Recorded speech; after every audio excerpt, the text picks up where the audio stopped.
लक्ष्मी की रूप भूमिपुत्री माता सीता ने भी अपने जीवन काल में एक ऐसा घोर पाप कर दिया था जिसकी सजा उन्हें उनके उसी जीवन में मिली। ये जानने के बाद भी कि वह जो कर रही हैं वह सही नहीं है, फिर भी माता सीता ने एक ऐसा कदम उठाया जिसके कारण उन्हें उनके पति से अलग होना पड़ा।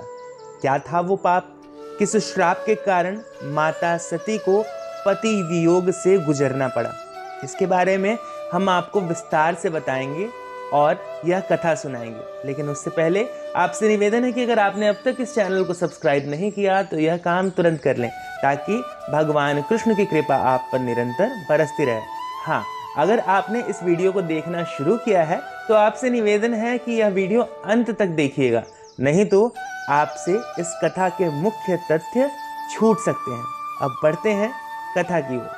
कथा के अनुसार एक रोज जब माता सीता अपने बागीचे में घूम रही थी तो उनकी नजर तोते के एक जोड़े पर पड़ी।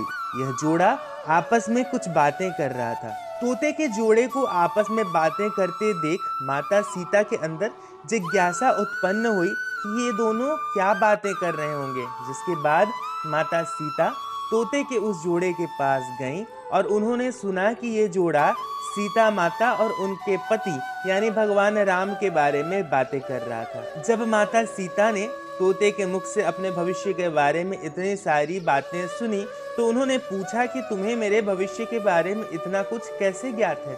इसके जवाब में उसने बताया कि वो वाल्मीकि आश्रम के एक पेड़ पर रहते थे जहाँ हर वक्त माता सीता और भगवान राम के बारे में ही बातें होती थी।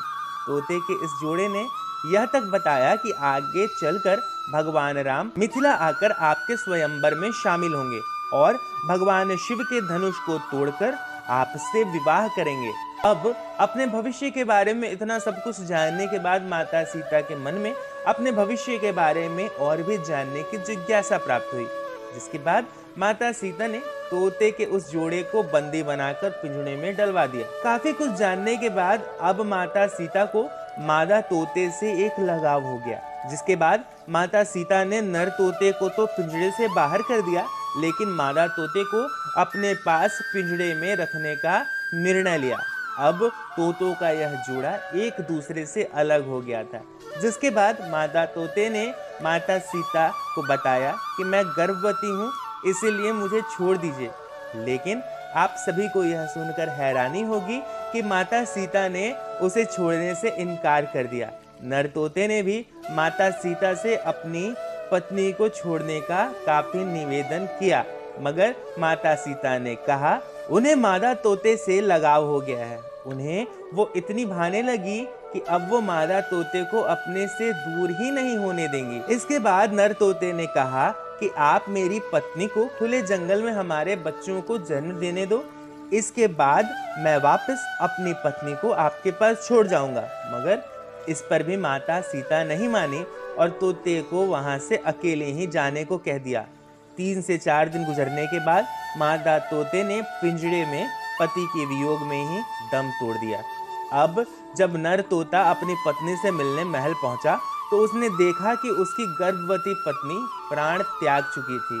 जिसके बाद दुखी नर तोते ने सीता माता से कहा, हे सीते, तुमने मेरी गर्भवती पत्नी को मुझसे दूर कर उसके प्राण हरे हैं। मैं तुम्हें अभी ये श्राप देता हूँ, तुम भी अपनी गर्भावस्था में ही अपने पति से अलग हो जाओगी और तुम्हारे अलग होने का कारण भी मैं ही बनूंगा। ये कहकर नर तोता वहां से उड़ जाता है। इसके बाद वो सीधे अयोध्या जाता है और धोबी के रूप में जन्म लेता है। यह वही धोबी होता है जिसने माता सीता के रावण के चंगुल से छूटने के बाद माता सीता के चरित्र पर सवाल खड़े किए थे।